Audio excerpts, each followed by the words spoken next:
Estamos de vuelta aquí en La Alternativa y seguimos con más asuntos, porque ayer nos despertamos con la triste noticia del asesinato de 19 niños y 2 profesores en un colegio de Texas. La masacre la causó un joven de 18 años armado. Esto ha reabierto la polémica que gira en torno a la tenencia de armas. Saludamos a Daniel Álvarez, vicepresidente de ANARMA. Muy buenas noches. Muy buenas noches a todos. Yo te quería preguntar porque, claro, no es nuevo la tenencia de armas en Estados Unidos. Armas se han tenido siempre, sin embargo, sí que es cada vez, desgraciadamente, más frecuente este tipo de masacres, además, en el caso último, contra los niños. ¿Qué está pasando? ¿Es un problema realmente de poder tener esas armas o de la educación y la sociedad, cómo se está transformando? A ver, tiroteos masivos ha habido prácticamente siempre, o por lo menos desde los años 60, 70, ha habido regularmente tiroteos en Estados Unidos. No es, desde nuestro punto de vista y de muchos expertos, no es una cuestión de más armas o mayor accesibilidad a las mismas. De hecho, hay otros países que tienen una cantidad elevada de armas y no se producen estos hechos. Nosotros tenemos claro que es un tema sociológico, es un tema cultural, es un tema sanitario, incluso de salud mental, es un tema de familias desestructuradas, es un tema de economía, de bolsas de marginales, etcétera, etcétera, etcétera.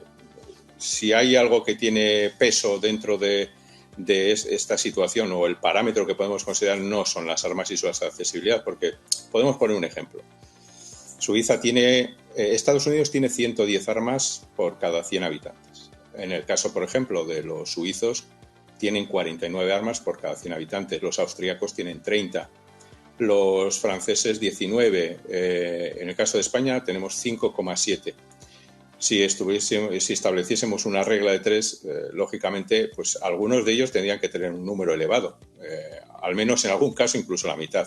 Pero eso no es así, ni se produce. Por lo tanto, no hay una correlación entre el número de armas y la accesibilidad a las mismas. Daniel, la segunda enmienda de la Constitución de los Estados Unidos, que garantiza el derecho a portar armas, explica que existe en Estados Unidos un lobby, y lo digo sin término despectivo, lo de lobby, como la Asociación Nacional del Rifle, que es uno de los mayores grupos de presión de los Estados Unidos.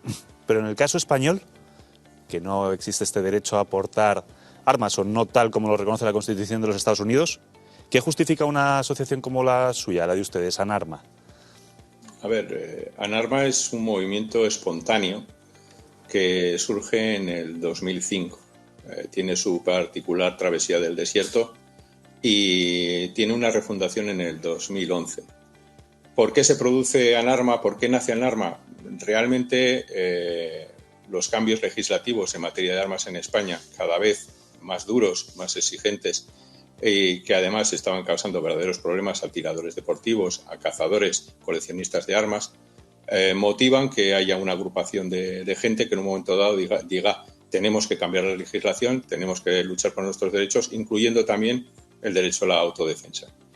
Ese germen que nace en foros, al final cristaliza en la asociación, y el espaldarazo de la misma se produce básicamente en el 2011 con un reglamento absolutamente liberticida de armas en nuestro país, y eso hace que determinados profesionales, porque nosotros somos una asociación sin ánimo de lucro en la cual todos somos voluntarios, nadie cobra un duro, además por estatutos tenemos prohibido cobrar y también por estatutos tenemos prohibido recibir subvenciones públicas. Es decir, abominamos de ese tipo de financiación. Nos financiamos por las cuotas y donaciones de nuestros asociados, única y exclusivamente, porque de esa manera entendemos que podemos defender con plenas garantías los derechos de nuestros socios. Estamos acostumbrados en este país a que haya otro tipo de asociaciones que, al final montan grandes estructuras y que necesitan de la subvención pública cada año. Así luego resulta que no se obtienen resultados de ningún tipo porque sus acciones están condicionadas por la administración contra la que en principio debería luchar. Y no es nuestro caso. Nosotros somos muy combativos, somos una asociación muy dinámica, somos una asociación que nos movemos en 3 planos, básicamente, en el plano judicial, en el plano mediático, por esta entrevista, por ejemplo, gracias a vosotros, y también en el plano político, lógicamente, nos reunimos con partidos políticos y empujamos cambios legislativos. Señor Álvarez, muchísimas gracias por atendernos esta noche en La Alternativa. Gracias a vosotros. Bueno, pues yo quería trasladaros la misma pregunta a vosotros, a la mesa. ¿Tiene correlación el número de armas por habitante y también esa posibilidad, ese acceso a las armas para que ocurran estas masacres? Vamos a estar de acuerdo con el diagnóstico que hemos escuchado aquí, de que contrariamente a lo que muchas corrientes progresistas afirman, el problema en origen de los tiroteos es una sociedad desestructurada. Es una particularidad sociológica de Estados Unidos que tiene que ver efectivamente con problemas de una sanidad privada que no atiende debidamente los problemas de salud mental, que tiene que ver con la creación de guetos tan propia de Estados Unidos, que tiene que ver con una falta de cultura, de un cierto orden donde hay familias desestructuradas, padres ausentes. Es verdad que estamos ante un problema sociológico profundo de Estados Unidos. En eso estamos de acuerdo. Es decir, el arma no es en sí el problema, la herramienta no es en sí el problema. Ahora lo que yo preguntaría es, ¿hasta qué punto es responsable que un Estado, en este caso Estados Unidos, conocedor de los profundos problemas sociológicos de su país, siga autorizando a la libre tenencia y compra de armas? Es decir, si yo tuviera hijos o familiares con serios problemas económicos, mentales, etcétera, intentaría protegerles, restringirles su acceso a armas, a vehículos, a lo que fuese. De la misma forma en que también el consumo de drogas duras sabemos que en realidad está correlacionado con la pobreza, con la desestructuración familiar, pero el Estado entiende que en tanto existen esos problemas no es positivo añadir además a la ecuación el libre consumo de drogas. Pero Hasél, algo debe haber cuando Joe Biden, que lleva la administración pública norteamericana toda su vida y ahora es presidente, ya se ha quejado diciendo estoy harto de que cada mes tenga que lamentar esto. Algo habrá podido hacer y se ve impotente el presidente de la nación más poderosa del mundo. Porque no tiene suficiente. Se ve impotente, es decir, yo estoy de acuerdo con la tesis de que no por llevar más armas se mata más. Es un tema de desestructuración. Pero ¿hasta qué sentido tiene añadir armas a esa ecuación y que el Estado no diga? Pero algo se podrá hacer. ¿Qué podría hacer Estados Unidos? ¿Qué puede hacer Estados Unidos para prevenir esto en lugar de lamentarse y de echarse las manos a la cabeza y de que salgan estrellas de Hollywood y que hagan sus campañas y de que todos contigo y de las vigilias? Algo se podrá hacer. En primer lugar, curar las profundas heridas sociológicas del país. La pregunta es quién va a hacer eso. A ver, y si es posible. En Estados Unidos siempre pasa lo mismo y lo estamos viendo. Antes se podía incluso espaciar en 2 semanas un tiroteo, ahora ya en la misma semana hay 2. O sea, en Estados Unidos nos llevamos todo el mundo, todo el planeta, las manos a la cabeza. Bueno, algunos están más ocupados en otros países con otros conflictos, pero nos llevamos todas las manos a la cabeza. No nos podemos creer un tiroteo como el que ha ocurrido y en 2 semanas vuelve a ocurrir.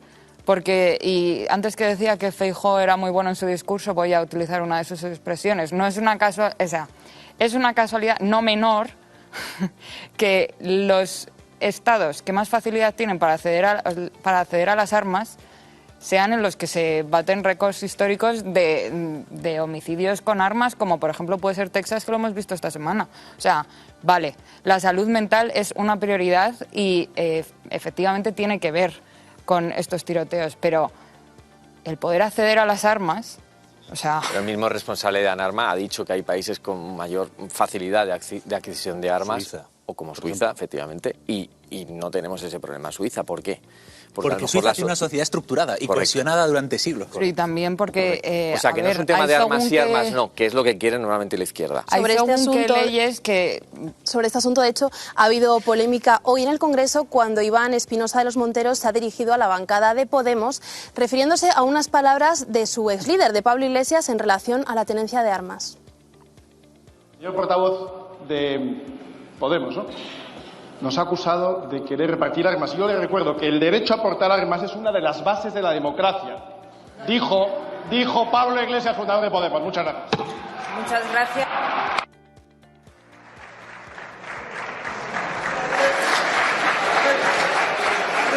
Silencio, por favor. Señor Mayoral.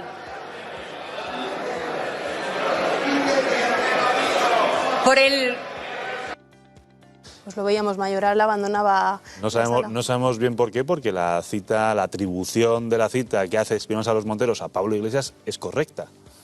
efectivamente. Bueno, pero es correcta, perdona, de cuando él era un polémico presentador de un programa de televisión más o Bueno, menos. pero lo dijo. Pero lo dijo. Sí, pero desde entonces, cada vez que hay un tiroteo en Estados Unidos, se le pregunta a Pablo Iglesias por estas declaraciones. Yo estoy cansado, como Biden, de que se le pregunta a Pablo Iglesias. Cuando a Trillo le preguntaban por la guerra de Irak y se sacó Claro, un euro. Pero él siempre dice que no es su postura actual, Bueno, que no es la hay que postura de su aguantarlo, partido hay que y aguantar. que era algo que él hacía cuando era un provocador en un programa de televisión grabado en un garaje. Sigue siendo un provocador. Sí, ahora ha Y vuelto esta a ser noche eso. además Estamos de vamos a acuerdo ver que es por una qué. vergüenza, pero es una vergüenza de Pablo Iglesias.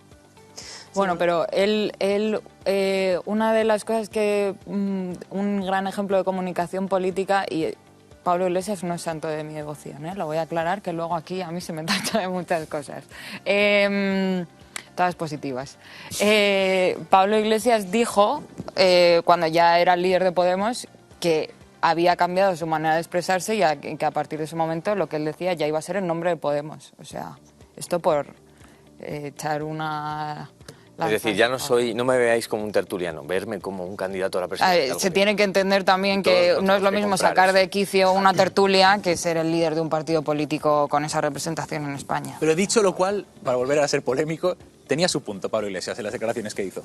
Cuando vinculó el derecho a tener armas con el origen de muchas democracias, tenía su punto. Por ejemplo, es un pilar fundamental de Suiza. Siempre es una democracia ejemplar que está sostenida sobre que sus ciudadanos pueden hacer la mili y luego quedarse con el armamento. Y muchas veces en las democracias antiguas, las democracias directas asamblearias, aquel que accede a tener derecho a voto es aquel que previamente ha prestado un servicio militar a la comunidad y que maneja un arma, ¿no? O sea, lo que dijo Pablo Iglesias tiene su fundamento. Pues menos histórico. mal que vivimos en una democracia en la que no hay tanta facilidad para acceder a las armas por parte de la población civil. Y esto a mí me da igual que me lo saquen en un futuro. Pero insisto, no es un tema de Suiza armas. tiene una cierta tradición democrática, ¿no? Sí, sí. O por lo menos eso decían Mira, en el tercero. acabo de decirlo, Gonzalo, pero no estabas atento. Estaba perfectamente atento. Estaba reforzando lo que estabas diciendo.